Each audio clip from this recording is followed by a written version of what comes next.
Everyone, आज हम बात करेंगे डायबिटीज़ की। हम जानेंगे इसके मुख्य कारण क्या क्या हो सकते हैं और हम कैसे इसे ठीक कर सकते हैं। तो सबसे पहले डायबिटीज़ 3 प्रकार की होती हैं। टाइप 1 डायबिटीज़, टाइप 2 डायबिटीज़ और तीसरी होती है डायबिटीज़ इंसिपिडस। तो टाइप 1 डायबिटीज़ 10% लोगों में ही पाई जाती है। जितने भी डायबिटीज़ के मरीज़ होते हैं उनमें से केवल 10% टाइप 1 डायबिटीज़ के होते हैं, जबकि 90% लोग टाइप 2 डायबिटीज़ के होते हैं। तो टाइप 1 डायबिटीज़ एक ऑटो इम्यून डिसऑर्डर है। ऑटो इम्यून डिसऑर्डर का क्या मतलब होता है? ऑटो इम्यून डिसऑर्डर में शरीर की खुद की प्रतिरोधक क्षमता या इम्यून सिस्टम अपने ही सिस्टम के सेल्स को मारता है। तो ये एक ऑटो इम्यून डिसऑर्डर है और ये केवल ज़्यादा कॉमन नहीं है, ये केवल 10% लोगों में पाया जाता है। टाइप 2 डायबिटीज़ आपको कॉमनली देखने को मिलती है। तो टाइप 2 डायबिटीज़ में बेसिकली या तो इंसुलिन प्रोड्यूस नहीं हो पाता बॉडी में, या फिर होता है तो जो आपकी बॉडी है उसको यूज़ नहीं कर पाती, उस इंसुलिन को आपकी बॉडी यूज़ नहीं कर पाती है।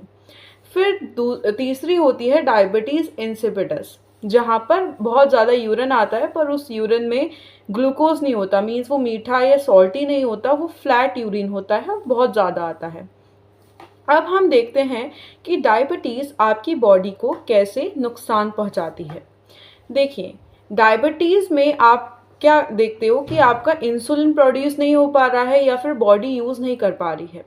तो इंसुलिन का मेन काम ये होता है कि जो हमारी बॉडी में जो हम खाना खाते हैं उससे जो हमारी बॉडी में ग्लूकोज बनता है उसको वो ब्लड से टिश्यूज़ और लिवर में एब्जॉर्ब करवाता है। ठीक है, तो क्या होता है बेसिकली जब इंसुलिन नहीं बन पाएगा तो आपका जो ग्लूकोज का लेवल है वो बहुत ज़्यादा रेज्ड रहता है, ब्लड ग्लूकोज लेवल। और जब वो जो ग्लूकोज है जब वो ब्लड में ही रहेगी, टिश्यूज़ तक नहीं पहुंच पाएगी, आपके ऑर्गन्स तक नहीं पहुंच पाएगी, तो आपके ऑर्गन्स खाएंगे क्या? तो इसलिए ऑर्गन्स क्या करते हैं कि वो फैट का पार्शियल ब्रेक डाउन करते हैं, मतलब उसे पूरा ब्रेक नहीं करते, उसको आधा पार्शियल ब्रेक डाउन करते हैं, जिसमें बहुत सारे टॉक्सिन्स प्रोड्यूस होते हैं। और ये टॉक्सिन्स जैसे कीटोन बॉडीज़ हो गए, है ना, तो ये किडनी के लिए फिर हार्मफुल होते हैं, तो इससे किडनी फेलियर के चांसेस बढ़ जाते हैं। दूसरा, ये डायबिटीज़ के कारण आपको हार्ट अटैक या हार्ट प्रॉब्लम्स के चांसेस बढ़ जाते हैं। अब हम देखते हैं इसके सिम्टम्स क्या होते हैं। तो बहुत ज़्यादा प्यास लगना, वेट लॉस होना, थका थका महसूस करना, ये इसके मुख्य लक्षण हैं। और दूसरे, जब हम किसी को डायबिटीज़ हो जाती है तो और क्या इम्पैक्ट पड़ता है बॉडी पे? एक तो उसके जो हीलिंग प्रोसेस होता है वो बहुत स्लो डाउन हो जाता है, जो घाव होते हैं वो जल्दी हील नहीं हो पाते। दूसरा क्या होता है कि कार्बन कर्ल्स, गैंग्रीन, ये सब बनने की प्रोबेबिलिटी बढ़ जाती है। जो जैसे गैंग्रीन आप जो ओल्ड वुंड्स टाइप के होते हैं, है ना, तो वो बनने की टेंडेंसी बढ़ जाती है। अब हम बात करते हैं कि आप डायबिटीज़ को कैसे ठीक कर सकते हैं। देखिए, और इस डायबिटीज़ को ठीक करने के लिए हमें ये जानना ज़रूरी है कि ऐसे क्या फैक्टर्स हमारी लाइफ में बने हुए हैं जिन्हें दूर करा जाए। अगर आप एलोपैथी या आयुर्वेदा के पर्सपेक्टिव से देखोगे तो आपका जैसे लाइफस्टाइल, बहुत ज़्यादा सेडेंट्री लाइफस्टाइल आप फॉलो करते हो, है ना, बैठे बैठे रहने का वर्क होता है और वर्कआउट नहीं करते हो, तो वो उस जो डायबिटीज़ है उसके मुख्य कारण है। ठीक है, और दूसरा है बेकार और प्रेजर्वेटिव्स खाना और बहुत बेकार खान पान खाना। बट अब जब होम्योपैथी के पर्सपेक्टिव से देखते हो तो आपको पता चलता है कि इन जो मैंने आपको लक्षण बताए इनके अलावा भी और लक्षण होते हैं जिसके कारण आपको डायबिटीज़ हो सकती है। आपके इमोशंस आपकी लाइफ में बहुत बड़ा इम्पैक्ट डालते हैं। इमोशंस कैसे बड़ा इम्पैक्ट डालते हैं? अगर आप बहुत टाइम से किसी चीज़ से दुखी हो, आपके लाइफ में दुख बना हुआ है, चिंता बनी हुई है, आपके दिमाग में प्लानिंग चलती रहती है रिगार्डिंग फ्यूचर कि यार उसको मैनेज करना है, कैसे मैनेज होगा, क्या होगा, तो ये सब जो चिंताएं हैं ना, ये बॉडी को अंदर से खोखला करती हैं।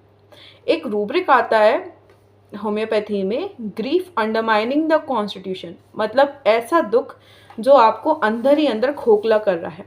और डायबिटीज़ भी तो वही करती है, आपको अंदर ही अंदर खोखला करती है।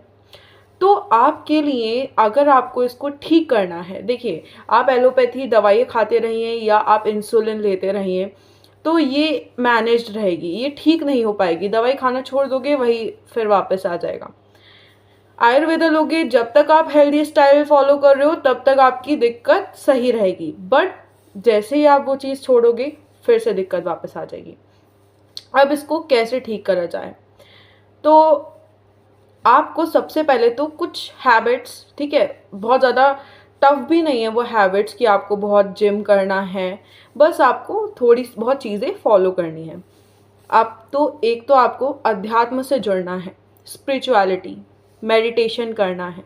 मेडिटेशन से आपकी body cool down, calm down होती है, ठीक है, आपको अच्छा लगता है, वो एंजाइटी से दूर करने में आपको बहुत हेल्प करेगा, ठीक है। और दूसरा, आप जितना स्पिरिचुअलिटी से जुड़ेंगे उतना आपको हेल्प मिलेगी, ठीक है, एंजाइटी को, ग्रीफ को दूर रखने में। जैसे कुछ संत हैं, जैसे कि प्रेमानंद जी महाराज हैं, प्रेम रावत जी हैं, आप उनको सुन सकते हैं, ठीक है। फिर दूसरी चीज़ आती है योग, योगा कीजिए, ठीक है। आप योगा करते हो तो उस टाइम पे अगर आपने किया होगा आपको पता होगा कि कितना अच्छा महसूस होता है योगा करने में, ठीक है। फिर दूसरा आता है आपका खान पान। तो आप नॉर्मल घर का खाना खाइए, बस जितना हो सके अवॉइड करिए, बट ऐसा भी नहीं है कि आप बंद कर देंगे या ये काढ़े वो काढ़े, ऐसा नहीं। बस आप नॉर्मल लाइफस्टाइल, मतलब जो भी आप घर का खाना खाते हैं वही खाने की कोशिश करिए। अब जो मेन चीज़ आती है वो आती है होम्योपैथिक मेडिसिन कैसे डायबिटीज़ को ठीक करने में हेल्प करती है। हमारी जो होम्योपैथी की मेडिसिन होती हैं ना, ये हमारे माइंड पे वर्क करती हैं, ठीक है। आयुर्वेदा के अकॉर्डिंग आपकी 90% जो बीमारी होती हैं वो आपके पेट से होती हैं, आपके ख़राब लाइफस्टाइल की वजह से होती हैं। बट यहाँ जो आपकी मैक्सिमम जो प्रॉब्लम्स हैं होम्योपैथी में वो आपकी माइंड की वजह से होती है। जब आपका माइंड डिस्टर्ब्ड है, ठीक है, आपके इमोशंस डिस्टर्ब्ड हैं, आप हेल्दी नहीं हो, ठीक है। जैसे अगर आपने जैसे आप बहुत लंबे टाइम से ग्रीफ में हो, बहुत लंबे टाइम से एंजाइटी में हो, तो होम्योपैथिक मेडिसिन आपको काम डाउन करने में हेल्प करती हैं। They act wonderfully in case of depression. तो अगर आपको डायबिटीज़ है तो आई रिकमेंड यू कि आपको होम्योपैथिक ट्रीटमेंट लेना चाहिए। I hope this helps. Thank you.